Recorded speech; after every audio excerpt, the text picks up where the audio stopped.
शंकर महादेव, जो व्यक्ति पथभ्रष्ट हो जाए, जैसे मदिरा के नशे में पड़ गया, कहीं जुए में पड़ गया, कहीं मांसाहार में पड़ गया, कहीं व्यसन में पड़ गया, कहीं गलत काम में अगर कोई जा रहा है, तो श्रम्भेश्वर महादेव के नाम से काली तिल भगवान शिव को समर्पित करी जाती है।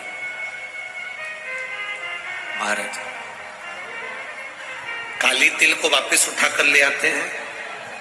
उसी काली तिल को जो मदिरा का नशा करने वाला होता है या जो गलत व्यसन में डूबा हुआ होता है, उसको वो सुबह के समय अगर नहीं खाता तो भोजन के साथ उसको दिया जाए। श्रम्भेश्वर महादेव। एक बेलपत्री का भी बहुत अच्छा प्रयोग है श्रम्भेश्वर महादेव का। मदिरा पीने वालों के लिए, मांसाहार, व्यसन में, जुए में, पेशावृत्ति में, पर नारी में, गलत जगह पर जो डूबे रहते हैं उनके लिए पहले की कथा में उसका वर्णन किया है बेलपत्री। श्रम्भेश्वर महादेव। एक बार सब बोलेंगे, कौन से महादेव? श्रम्भेश्वर महादेव। फिर जम के बोल लो एक बार, श्रम्भेश्वर महादेव। जब हमारे घर में क्रोध बढ़ता है या कोई गलत कार्य में जाने लगता है तो श्रम्भेश्वर महादेव का हमें शरणागति लेना चाहिए। श्रम्भेश्वर महादेव का पूजन करना चालू कर देना चाहिए। कई लोग कहते महाराज जी ये श्रम्भेश्वर महादेव का मंदिर कहाँ मिलेगा, हम कहाँ पूजन करने जाए? कहीं नहीं जाना, तुम्हारे घर के पास में जो शंकर जी का मंदिर है वहीं जाओ, उसी देवालय में, उसी मंदिर में जाओ। श्रम्भेश्वर महादेव के नाम से जल चढ़ाना प्रारंभ करेंगे। वो जल जो गलत संगत में पड़ा हुआ है उसका आचमन कराना प्रारंभ करेंगे। अपने आप उसकी धीरे धीरे बुद्धि सुधरना प्रारंभ हो जाएगी। ऐसा श्रम्भेश्वर महादेव का है। कुछ स्थान हमारे यहाँ पर बड़े सुंदर सुंदर स्थान निश्चित किए गए हैं। जैसे कैंसर आदि के मरीज के लिए हम लोग पहले भी कहते हैं कि त्रिजुगी नारायण का जल बड़ा महत्व रखता है। जिसका शरीर या जिसको एक पत्र आया है कि किसी को मिर्गी का झटका आना चालू हो गया था। अब पत्र ढूंढेंगे तो समय थोड़ा लग जाएगा। जिसने लिखा है उसके स्मरण में होगा, जिसने भी लिखा होगा कि बीमारी के चलते चलते फिर मिर्गी आना चालू हो गई।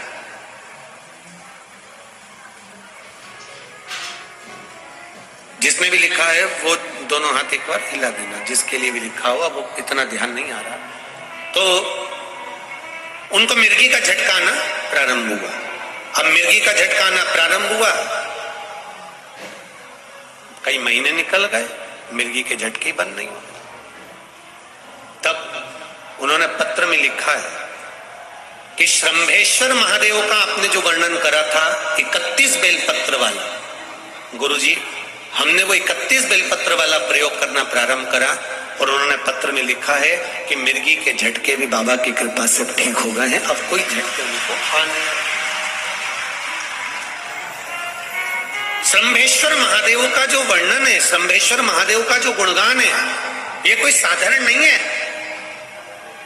शिव महापुराण में भागवत के प्रहलाद चरित्र को लाकर रखा गया है केवल श्रम्भेश्वर महादेव के प्रागट्य के लिए। ऐसा श्रम्भेश्वर महादेव का गुण। एक बार फिर आप लोग भूल ना जाओ, उसके लिए एक बार फिर से बोल लो, कौन से महादेव? श्रम्भेश्वर महादेव।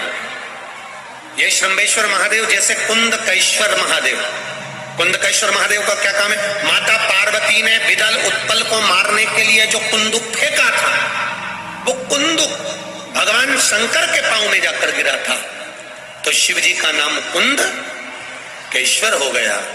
जब हमारे यहाँ कोई दवाई नहीं लगती शरीर में, कोई कैंसर जैसा रोग हो गया, किडनी लीवर का रोग हो गया या बीपी शुगर का रोग हो गया, शुगर लेवल में नहीं आ रही है, तो आप शंकर जी पे से जो बेलपत्र ला रहे हो कुंदकेश्वर महादेव के नाम से लाओ। दवाई खाओ, डॉक्टर को दिखाओ, सारी जांचें कराओ, डॉक्टर के अनुसार चलो, डॉक्टर जैसा बताए वैसा करो, पर उस दवाई को भी शिव जी से कहकर कि बाबा कुंदकेश्वर महादेव का नाम लेकर उस दवाई को भी हम कुंदकेश्वर महादेव का प्रसाद समझकर पाना प्रारंभ करो, धीरे धीरे आराम लगना प्रारंभ होगा। कुंदकेश्वर महादेव रोग मुक्ति के लिए होते हैं और श्रंभेश्वर महादेव, बोलो बोलो जरा जम के, व्यसन की समाप्ति के लिए।